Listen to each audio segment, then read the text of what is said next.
Does ovarian stimulation give rise to more abnormal embryos? This is what this paper is addressing. And what it is looking at is the effects of ovarian stimulation on embryo euploidy and live birth rates.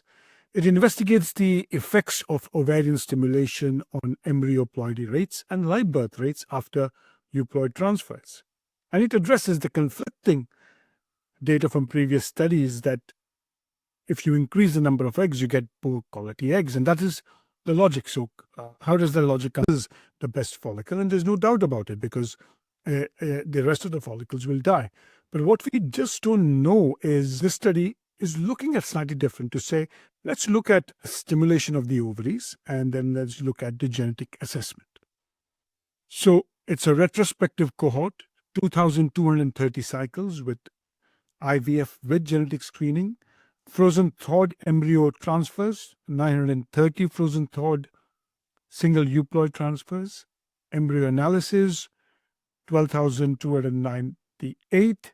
Comparison for outcomes, they looked at the gonadotrophin, doses, stimulation, number of oocytes, peak estradiol levels, and sizes of largest follicles. And we looked at the age stratification.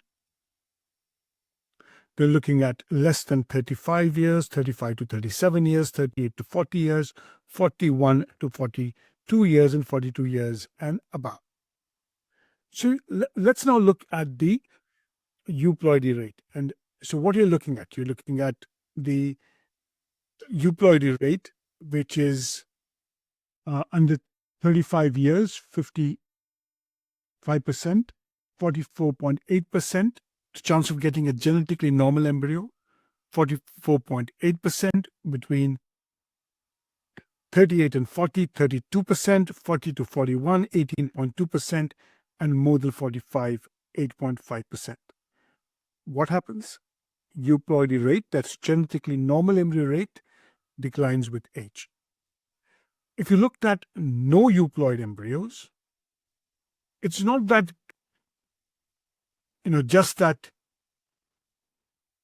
at every age, you can have cycles where there could be no genetic normal embryos. So it becomes more and more as age progresses.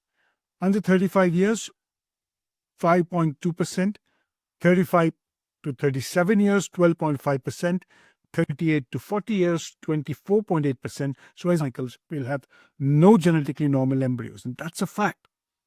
41 to 42, almost 50% of cycles will have no genetic normal embryos, and over 42 years, more than 70% of embryos cycles where there'll be no euploid embryos.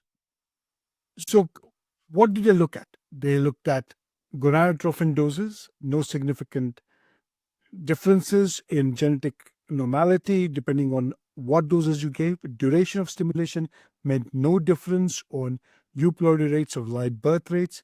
Number of oocytes retrieved, no significant difference in euploid rates. Peak estradiol levels, no difference in euploid rates. And the size of the largest follicles, again, no significant differences.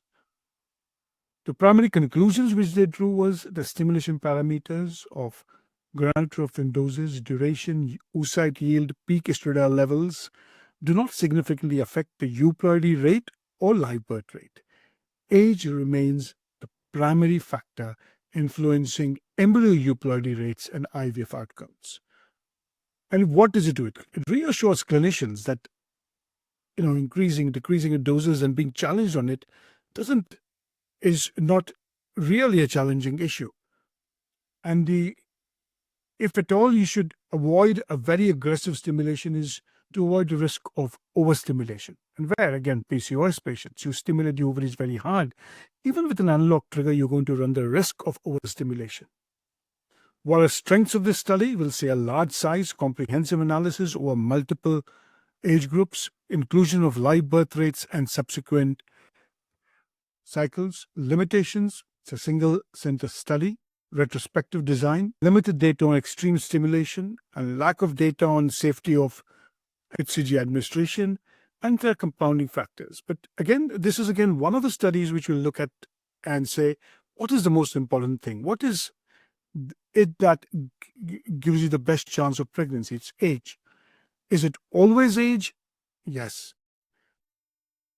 Also, at young ages, would you have IVF treatments where you have all genetically abnormal embryos? Possible. Smaller, but it's possible. And when you go for genetic screening, again, why do you do genetic screening? To just get more information. Does it increase results? The answer is that's a wrong way of marketing it.